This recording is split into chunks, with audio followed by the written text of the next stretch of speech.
Then you're on the... This is Motivational Radio Friends from Paris with your host, Lonji Agoha. Now, let's just put it in a very simple way now. Let us break it down for the man on the street, because I'm always interested on the man on the street. Now, let us say somebody who earns, like, example, 50,000 naira, okay? And this guy earns 50,000 naira. Can you explain, in detail, if you can, how the person can save or create something that will give him passive income? Can you help him so that if someone listening to us and say, okay, I earn 50,000 or I earn 30,000, what can I do? What would I do tomorrow morning? Okay, Lonji, I'll tell you my personal experience or my personal story. When I left, I was many years ago.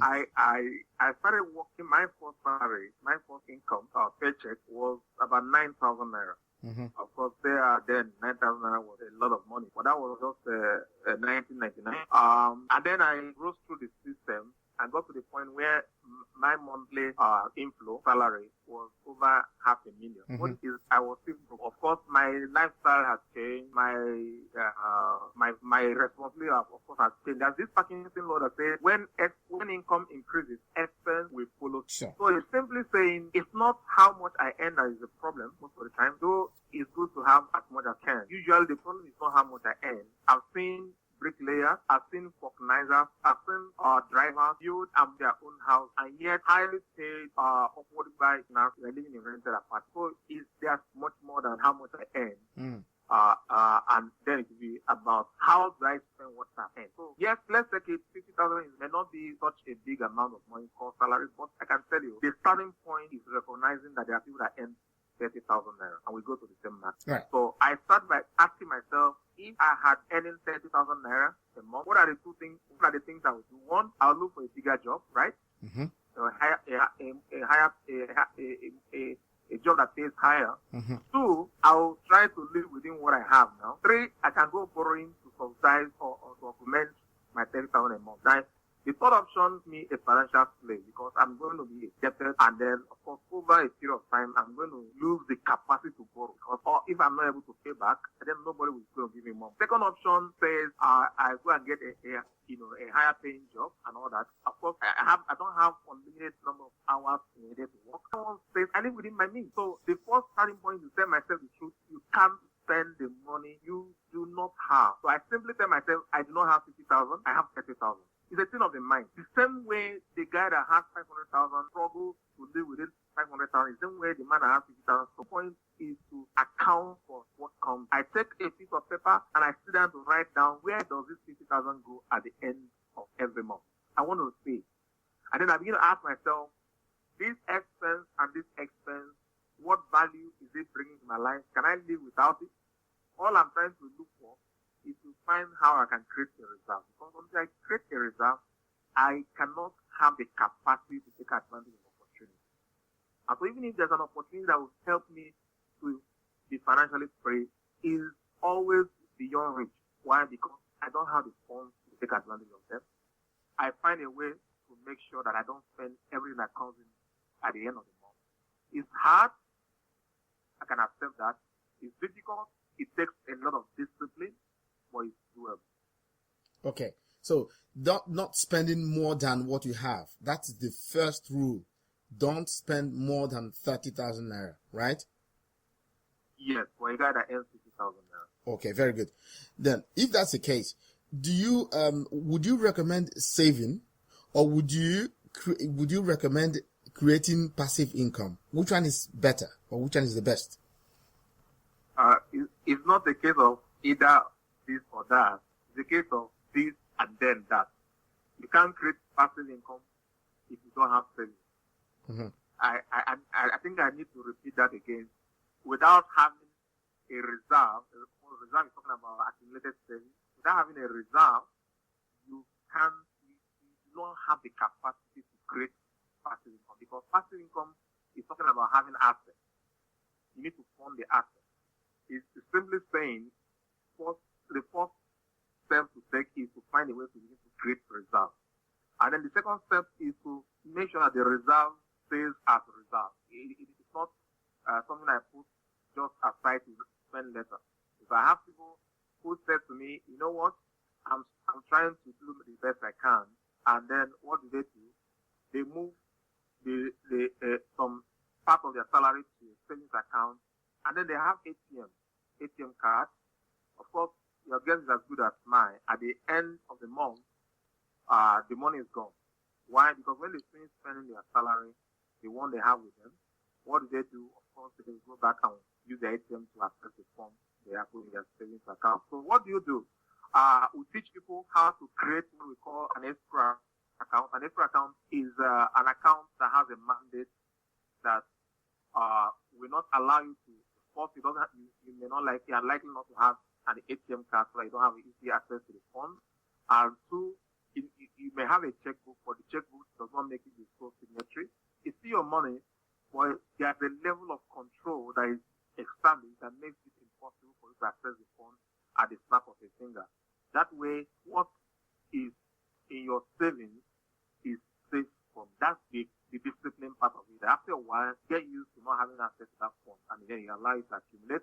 And then, of course, then when it's big enough, you can use it to access opportunities or to buy into assets. We then begin to deposit money in our income column as passive income. Okay, that's very, very straightforward. I mean, it's your job to tell people, show them how to spend their money, or put in control mechanism that would prevent the person from dipping his hand into the money and taking it and not saving it as per what he wanted to use the money for at the end of the day. That's very, very clear. I guess our listeners would, see that yes, it is possible. No matter how much you earn, if you really sit down and design exactly how much you want to spend, how much you want to save, I guess that's the first step. How much to be spent and how much to be saved.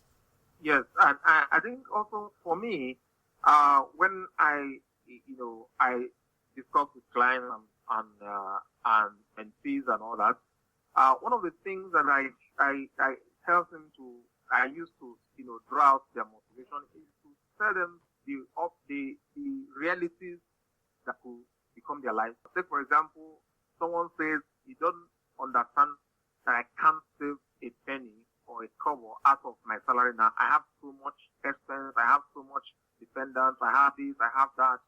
And then the question always is, if you lose your job today, what happens? Those expenses will not disappear overnight. You still have those problems, right? Yeah, so everybody is so clear that I have 100%. I say I can't do nothing with 100%. I can't save. I can't do this. I can't do this. It's possible to have 0%, and life must go on. So I ask myself, am I better off losing my job and then not having anything to fall back on? Or do I wisely and consciously and deliberately decide to spend 70% or the 100% I get monthly and put 30% away, so that if I run into such a problem in the future, at least I have 30% accumulated over a long period of time, or better say, if I don't have the problem, then the accumulated 30% over a period of time can go into funding a house, which I could have a tenant inside, and then get rentals monthly, which will increase my capacity to create more and more value. So basically, it's a real life situation. It's reality that could be, and then people must get serious about thinking about. Ladies and gentlemen, thank you very much. Well, today, I am this always podcast privileged was brought to you by the speak to Motivational experts. Radio. And in our bid to serve you best, we bring in experts in their fields.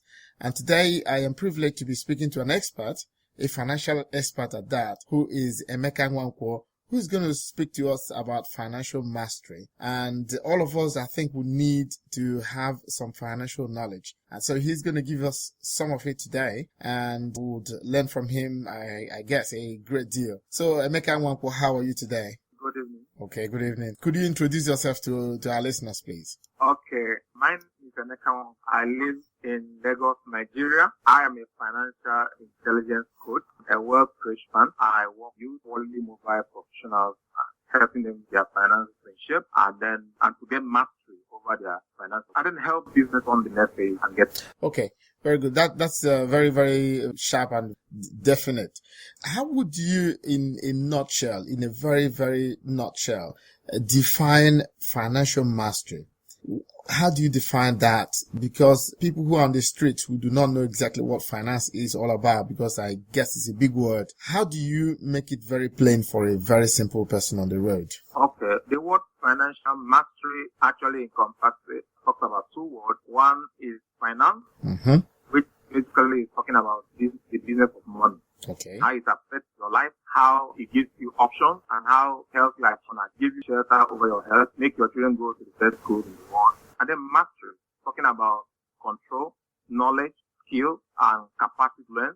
So when you put the two words together, it's simply saying you have enough knowledge and skill to first manage the money that just comes into your hand, and then thereafter build a system that helps you to take control and create the future you actually desire. Because until you have mastery over finances, you can't truly have mastery over life. Okay. So you need to really have financial mastery or financial knowledge or skill to be really free in life. Is that what you're saying? In one word? Exactly.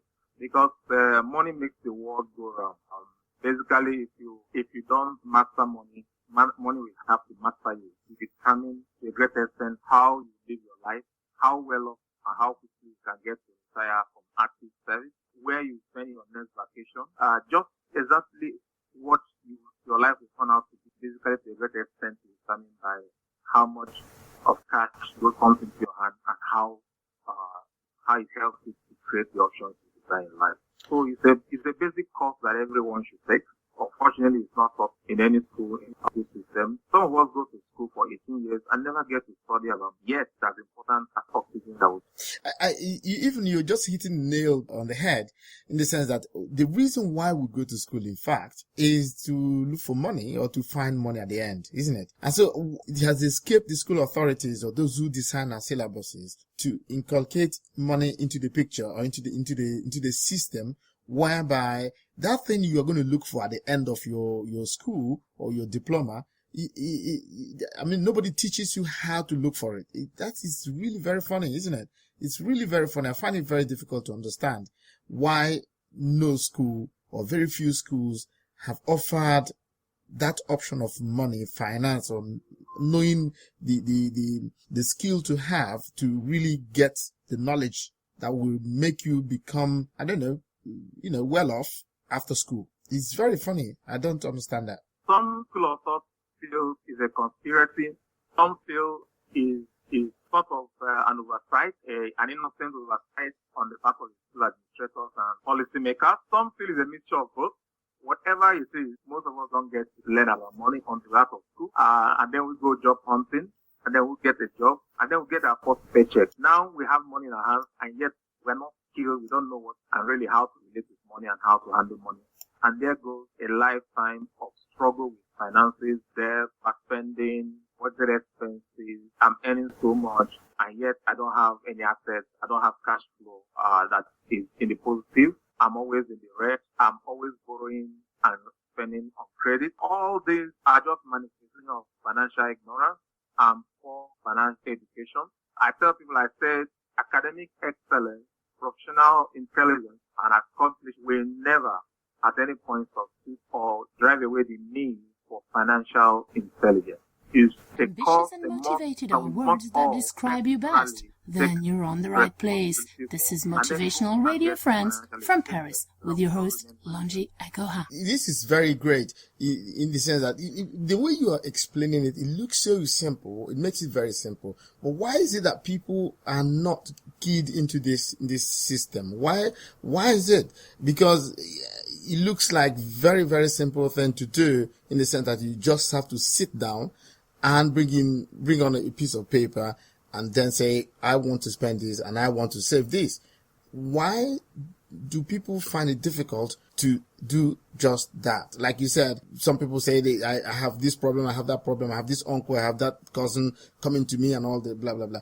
But if they lose their job tomorrow, those people are not going to die because you didn't give them money, I guess. Yeah, I think first and foremost, people have erroneous belief about money. That's one. People feel that money is a birthright. Money is not a birthright. Wealth is a birthright. Wealth has to be created, has to be built. It doesn't drop on your lap.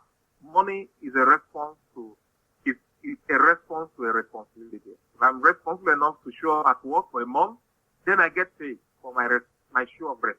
If I'm irresponsible and I have a job to do and I don't do it, of course, nobody keeps paying me. So money is actually, reward for responsibility. And then if we start saying it that way, then we see that there's further responsibility placed on us to go beyond just living to spend to creating value.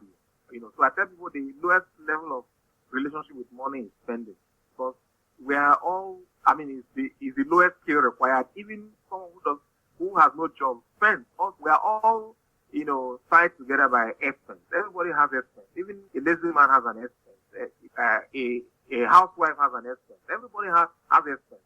Now, what begins to separate the boys from the men is income, is value creation, is assets. So if people need to have the motivation to be more responsible about their life, so how we help people to make that shift is to show them that there's a reward for being more responsible. So life will reward you at the level. Okay, that's the more problems you solve, the richer you become. Exactly. So you start by solving your problem first, which is the problem of not running out of money, or problem of running out of money. Actually, you solve the problem, and then you are armed with the knowledge, knowing that I've done it for myself, I can do it for other people. And then you go out there, like Bill Gates today is not trying to solve his money problem anymore. He's solved. He's basically going after malaria, going after poverty in Africa, because he has mastered his own problems, solved them. He has demonstrated the capacity to meet his needs. Now he is qualified to go and meet the needs of others. So I tell people, until you meet your personal needs, until your needs are taken care of, you lose the capacity to do greater good. Okay, so that means your power comes or increases when you have the capacity to solve your personal problems. Yes, that's my opinion. That's the paradigm I want you to see. That life is a lot bigger than what most of us make it to be. It's not just about making a living. There are dreams that are waiting to be lived. So I tell people, usually there's always a choice between making a living and living your dreams. So there are two classes of people on the earth: those that make a living and those that live their dreams. Unfortunately, 90% of humanity fall into the first group. They only live to make a living and then die thereafter. Nothing is written about them. The other 10% strive, take challenges, strive to take response, strive to affect humanity. And of course, they only achieve that after they have taken care of their personal needs. So I tell people, if you do not move beyond making a living, you never live it. And I can tell you, dreams will come true. Okay, I agree with you. Now, how would we tell anybody listening to us to stop what he's doing today? Not stopping, but to move away from that making that living to living his or her dream. What can we tell him or her where to start from? What is the main thing? What is the main step? What's the first step to take to move from where you are now, making that living, to really living your dream? Number one, the person has to make a choice. It comes down to personal choice. 7 habits of highly effective people. The Colin said in the second habit is talks about starting with the end in mind. So until you start with the end in mind, the end is never near. But I tell people, first and foremost, what dream do you want to achieve? So we help you to actually dream. Show them, try to paint the picture they want to see. First and foremost, after interacting with them, knowing what are their aspirations, who they like, and all that, you help them to paint a picture of where they really want to be. And of course, once they buy into that picture, no sacrifice will be too hard or too big to make to get to that picture. I've seen it over and over again to know that it works. People have dreams, put up inside of them, and they need someone that will help them, unlock those visions, those great dreams, those great aspirations. Some people want to have orphanages, some people want to be authors, some people want to go see the world, some people want to have dinner in Paris, go watch the soccer, the hockey in New York. They have these great, amazing dreams. They want to help humanity. They want to, give scholarships. And then you find out what stops every one of us from achieving those great and noble dreams and ideas, aspirations. It's simply lack of time and lack of money. And so what do? We get them to see that these things are possible only if they are willing to take some steps. And those steps is, number one, get hold of your finances, get hold of them, your finances, and get hold of your life. How do you do this? We don't actually advise people what they're doing now to start something. Once you demonstrate mastery in what you're doing, you do not qualify to go to the next level. The next level is that you don't jump out and say, okay, I don't want to be an employee anymore. I want to go start business. Because even business requires time and skills to be done. So we stay where you are, but demonstrate mastery that I'm able to manage the little I'm earning. I'm able to make a business out of it. So you see yourself as a business concern. And so X amount comes in at the end of the month. I have a budget because that's how a proper business runs. I have a budget that shows me what part of the fund that I can expend and what part of the fund that goes into investment for future growth. And then I adhere to it. I learn discipline. I learn control. I learn financial prudence. I learn, I learn management skills. I learn negotiation skills. You negotiate with your debtors. You negotiate with your family. You negotiate with competing demands on your finances. You learn soft skills, people skills. You learn how to say no in a nice way and not feel bad that you are saying no because it's absurd. All this goes into the mix of making you grow in the process, and then one step at a time. You will not become financially free in one. It's one step at a time. As the progress is made, it inspires you to take more steps. As more progress is made, of course, you begin to get into the strides, and then of course, if you're not 1,000 miles, they say. Okay, that's great. There's something you said that I like very much. You said you don't even need to move away from what you are doing now. You can still make it even in that place. The main thing is just to look really deep down and see exactly what is. Because if you don't master what you're doing, you would not also master the other side. Because I believe people have a tendency to move away from their jobs and start something new that they've not even mastered. Just because they see somebody making money out of that thing, they say, oh, it's easy to make money there. And then by the time they leave their jobs, they start something that thing they think that the other guy is doing and making money. By the time they arrive, they say, oh, it's very, very difficult. I didn't know before. And then that's the beginning of problems. So people have a tendency not to really become master in what they want to do before they start doing it. Because I believe in that mastery where if you're very good in anything, in any profession in this world, there are masters, and those masters are paid accordingly. If you're not a master in anything, you are not going to be paid accordingly. So I think the best or the first thing to do is to master a particular trade, I guess. This podcast was brought to you by the Motivational Radio Friends from Paris with your host, Lonji Agoha. That's actually what we preach. That's what we teach. We teach that you don't have to jump out. Of course, the less knowledgeable you are, the riskier it is to start at anything. But start you must. So while I subscribe to the fact that they are masters, I also believe that masters started as beginners somewhere. So it's not a crime to start, but start wisely, start cautiously, start with learning from those who are ahead of you. And then also making sure you have options. Don't ever get into a point where you don't have options. So I tell people, don't shut one door until I shut the other door. It's going to open. Yeah, why we ask people to take risks, I believe there are stupid risks, very, very decisive, but also wise risks to take. One of them is to keep your job while you learn another skill. Number two is to make sure you don't lose your primary source of income while you're trying to create a secondary source of income. The third is to make sure that I have assets in place before I declare myself free for work. Because if you don't have assets, then you're just creating more problems for yourself. So basically, there are milestones, if you may call it that, that we ensure that they are qualified. Wow, that's great. Thank you very much. This is great. I mean, you have really enlightened us today and given us all the keys because I guess we now know what to do and how to do it. Don't jump away from what you're doing now. Take it easy, take it slowly, but start, isn't it? Don't leave your job. Start the other one, maybe both of them at the same time, but don't leave your main income coming in, because if you do that, that will be a recipe for disaster, I guess. Yes. In fact, I tell people until you have, say, like 12 months salary in reserve, you're not qualified. This simply makes sure that you are not under pressure from day one. It takes time to build anything, even when you are knowledgeable about it. It takes time. There are a lot of ups and downs. There are a lot of challenges, unforeseen challenges that may show up. Of course, things are not always the way they are. They appear until you get close enough.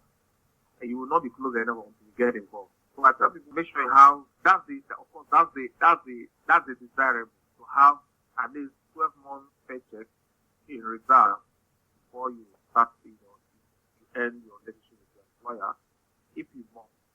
Some people are in less pressure jobs, so they could afford to, combine what they are doing now and what they want to go into. And I also teach people how to make sure that they give, superior value, where and above what they're paid to do. Make sure that there's a touch of excellence in everything you do. Let your work speak for itself. In helping another person's business grow, you learn how to create deliver excellent and exceptional value. And of course, whatever you learn stays with you. Whatever you start for, the skills learned, the attitude formed, and the experience gained begins to rub off on your new business. So it's never a loss, never a minus. Okay, that's very, very insightful, because of the fact that now you don't need to jump away from where you are now and say, okay, let me go and create something because I know I would make a lot of money. And then maybe after 6 months, you look back and say, oh, if I had known, I would not have left my job. Okay, so you need to really have a good financial base before you ever move away from what you're doing at the moment and try. But if you don't have a job at all, I think that is when you need to move. You need to try your hands out on any particular thing to learn that, because I believe in doing and learning. I don't believe that theory alone is enough. You need to practice. You need to do practical things before you begin to learn. We always learn by doing. If it is only reading alone, I'm sure a lot of professors would have been millionaires only today, isn't it? But they are not, or many of them are not, and that shows that reading alone is not enough. You need to do practical things before you transform your skill into money. Yes, I think that sums it up. It's not book knowledge, it's not academic experience. What counts is what you learn on the job. Okay. I don't learn on the job until you get on the job. So on the job here means you learn from doing. If you want to learn business, you need to do this. If you want to learn any trade, want to get you a financial advisor, you need to get into finance administration, get into finance, you need to get into, so it's not something you sit back and read some couple of books and then you have proficiency in that area. It's something that you must learn by getting involved. Of course, in the process, you're going to, get something terribly wrong. It's all right. You learn how not to do it. And then, so next time, you are equipped with the that you already, that you wouldn't have had if you never went into that bad deal. So, of course, that's why I want to tell people to start small, so you can make your mistakes, small amounts and small business deals and small relationships, so that when you get into the big league, the experience garnered from the smaller dealings will pay back big time. Okay. Now, could you tell us exactly who you are and tell us if for any reasons anybody wants to, reach you, and maybe do you coach online, for example? How can we get you so that if anybody wants to get information about you or want you to coach him, tell us who you are and where we can get you? I do quite a lot of coaching, mostly offline. Of course, I do also online, especially for clients that are not in the same city with myself. So both clients, available. I have tools that we use. We have Wealth Map. We have tools that help people do their personal budget, do their personal snapshot, something like a self-assessment to know exactly where they are financially. And then from there, we know what kind of level of engagement that is required. I have a couple of interfaces that people can access. I have a blog that is one of the authoritative sources of information in Nigeria when it comes to debt, when it comes to money, finance.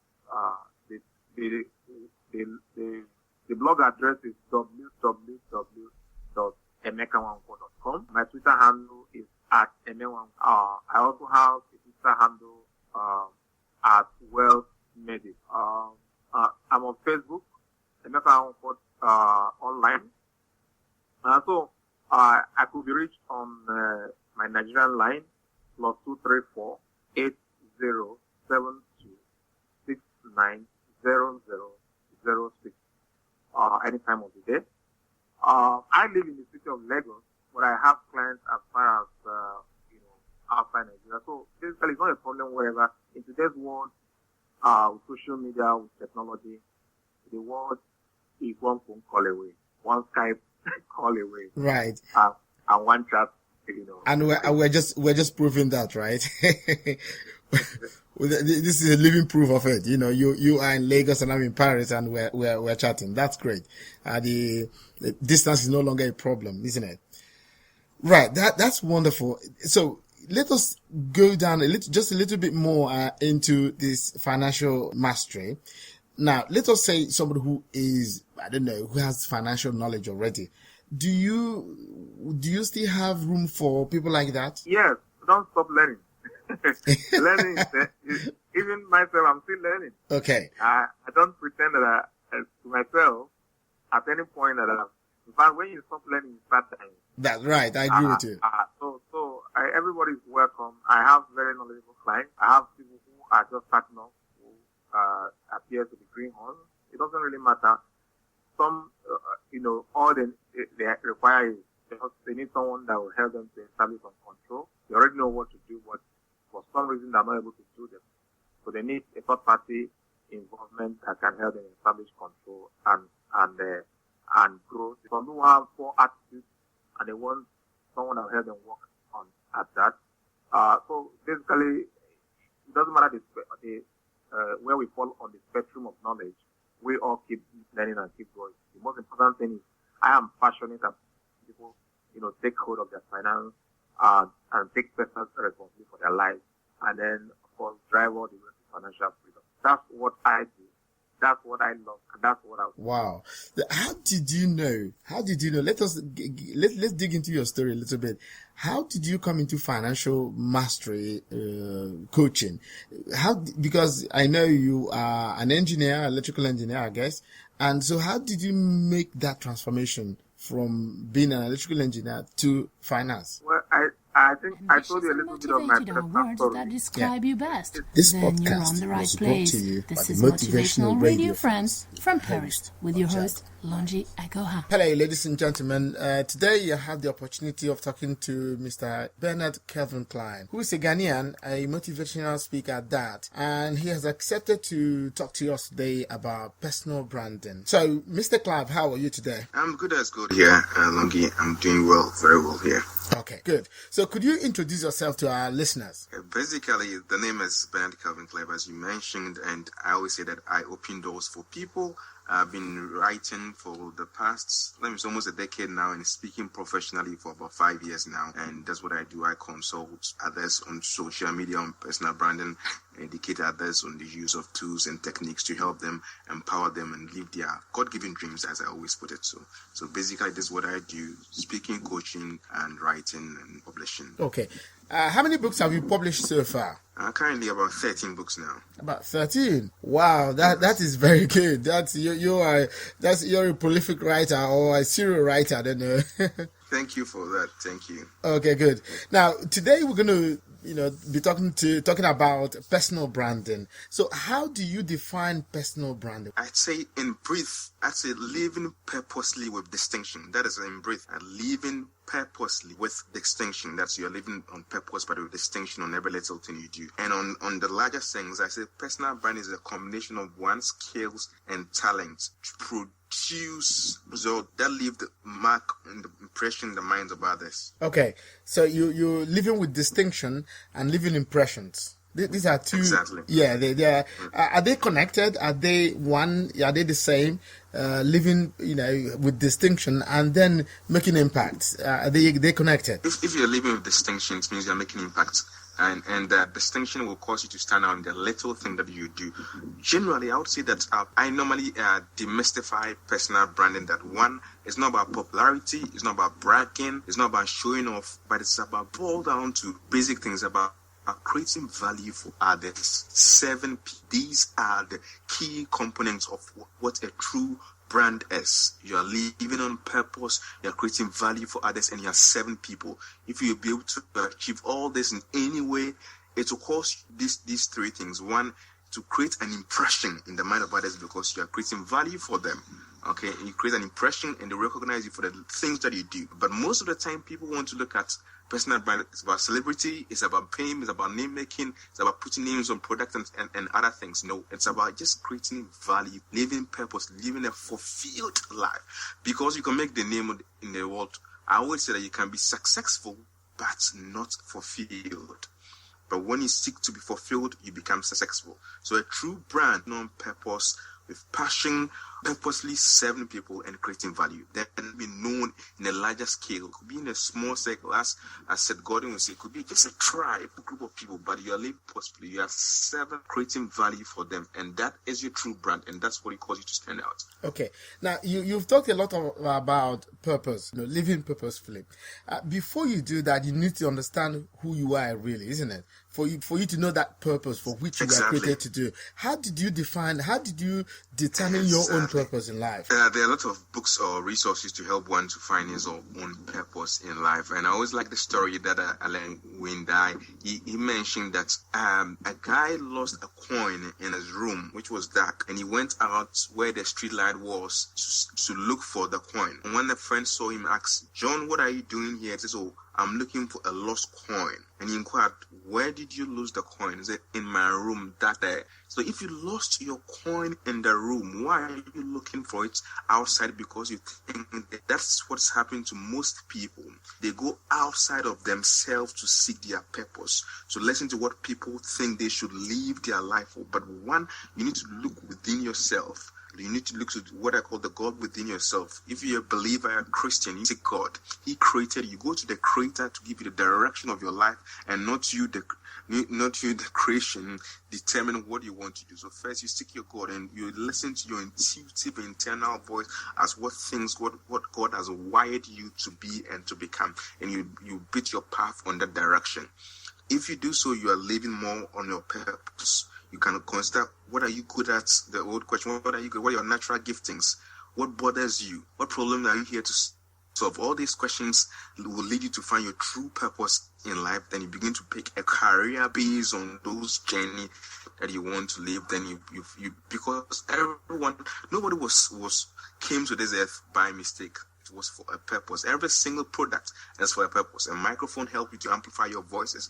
A video recorder helps you to capture images and moments. So every device, every thing that is created has a purpose. And if you believe you were created by God Almighty, it means there's a purpose to our life, and no one was here by mistake. So we seek our God. We seek the things He has already embedded us with and wired us to do. Then we build our path, educate and enlighten ourselves in that area.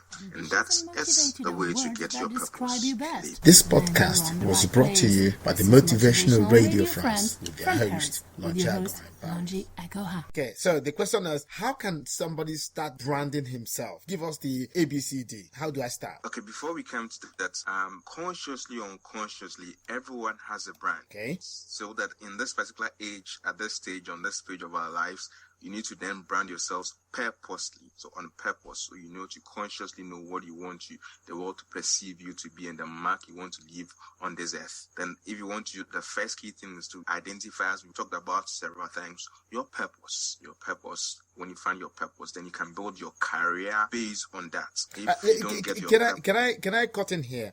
Is it possible? Is it possible to tell a layman, someone who didn't go to school, how he can find that purpose? Because I believe that is the main problem. Because if you're able to find the purpose, then it is possible for you to start immediately. But before you start, you need to know what it is. Do you have any way of telling somebody, say, this is your purpose, or if you do this, or if you're used to doing this, that could be your purpose? Do you have any little way of identifying that? Okay, let's go with the basic thing. If not, I go with an acronym to help at the last piece. It's what are you good at? Okay, you ask yourself, what am I good at? What can I do even I'm not being paid for it? Okay, you ask yourself these questions. What are my passions? Question you need to be asking. So these are some of the basic. There are a lot of questions, but these are just basic questions. Any lay person can ask yourself. What am I gifted? What are my natural giftings and what are my natural talents? What can I do with ease? If you can identify your talent, you can build your brand upon it. So just ask anyone, what is your talent? What can you do? What can you do? Everyone has a talent. Everyone is born or gifted with something. So that's the bottom line. Find out what you can do with these, what your talents are. Then you can then build your brand on that. So that's the very first right. thing. The very first thing is to really, it's kind of a soul searching. You know, you need to take a mirror and look at yourself and say, hey, this guy in front of this mirror, who are you exactly? And then you begin to go back from maybe your childhood and begin to search back and say, hey, what did I used to do? And people tell me, oh, this is, you were good at this, you were very, very good at that. Why don't you do this and all that? Maybe if you start coming through that line, you could say, okay, maybe I used to play football very well. But then if at the age of 30 and you used to play ball very, very well, now at the age of 30, you can't. You know, it's not very, very possible to start at the age of 30 to play football. You might have to adjust your purpose, right? Exactly. The fact that you loved playing soccer when you're growing up does not totally mean that you should become a soccer player. Okay. For all you know, the excitement and the fulfillment come from something related to the sporting activity, not really even about the sport, maybe something about it. So you always need a deeper search within you and find out what really caused me to be fulfilled. Is it just playing the football or seeing people on the field or just winning a trophy? Sometimes we are misguided by some of the things, maybe because of I can also learn how to play, but you find out at the core of the whole thing, if everything comes down to ground zero, is it the football, is it the sewing, is it the weaving that caused me the fulfillment, or things around? Well, you know, the person could be good at maybe just even coaching footballers or helping to structure things around football, but not necessarily you playing the soccer. So at age 30, 35 or 40, when you find out it's too late to play the soccer, it may not be too late or to live the life of your dreams. It could be something in soccer related. Maybe can you groom people to become soccer players? So you need to always reassess. It's not just one time. This podcast was brought to you by the Motivational Radio Friends from Paris with your host, Lonji Agoha. That reminds me of what a quote I remember that quote very often, and I always say it. I said, there are two important days in a man's life: the day he was born and the day he discovers why. Do you agree? Well, I agree to that quote. Exactly. Really discover why you are here on earth. And that is true. Yeah, because I believe finding one's purpose is really the true essence of living, because as soon as you find it and you begin to follow that purpose, you will survive, you would make an impact, you would affect other people's lives. I guess a lot of people spend their lives living other people's purposes, and that is why they don't succeed somehow. You've really hit the nail. It's exactly because most people are living in the images or in the brands, false brand of others have pursued them, or the path they've led them to become. And sometimes I say that some of the faults are from one mentors, coaches, and even parents and pastors and prophets, because they think this is the life I think you should live. Sometimes parents, if they are not able to achieve certain things, they want their children to become that thing, and that also led them to live a life to please people or please their parents or please their teachers. But I believe that a parent should always help an individual find his true purpose and guide him or her to unleash that potential within, and then we have a fulfilled life of every person who's living. Okay, very good. So I think we've hammered enough on this then. But I would like to know if, because I always like to talk to the layman on the streets, because people who have read, who are intelligent, could say maybe they can find their way somehow. They might ask questions. Now, let us assume that the layman on the street in Ghana who doesn't, or who hasn't gone to school, or who is an illiterate, or who is selling, how do you advise that kind of person to start branding himself, for example? Key point here is this: everyone has a brand. consciously or non-consciously. I always make this example locally that maybe I don't know even where I find itself to be. Let's use a common food around bread. And if I can ask you, I want breads. Can you get me a bread seller in your area? Okay. The question I ask is, when you ask for maybe a local food vendor, maybe I use the term, I want to watch it. Everybody easily can point to me or direct me where I can get the food. One, the person selling the food might not even have a poster or even a name, but people can direct you to such a person to buy it. Why? Because the person is providing value. Good, maybe the food is very good. People go even in that particular food. So that indirectly has created a brand for the seller. Without a name, without tagging, without name calling, anything. So if you can go through your phone list now, and I said, I need a doctor, I need a surgeon. What names in your mind quickly when those services are needed? That means that person, that has become a brand for that person. If I need a plumber, can you get me someone right away without even going to Google to search or by just dialing your phone number? So then your name pops up, begin to pop up in every community you find yourself to be. That has indirectly helped you create a brand for you by virtue of what you can offer, the service you're creating, the value you're bringing to others. This podcast was brought to you by the Motivational Radio France with your host, Lonjago Paris.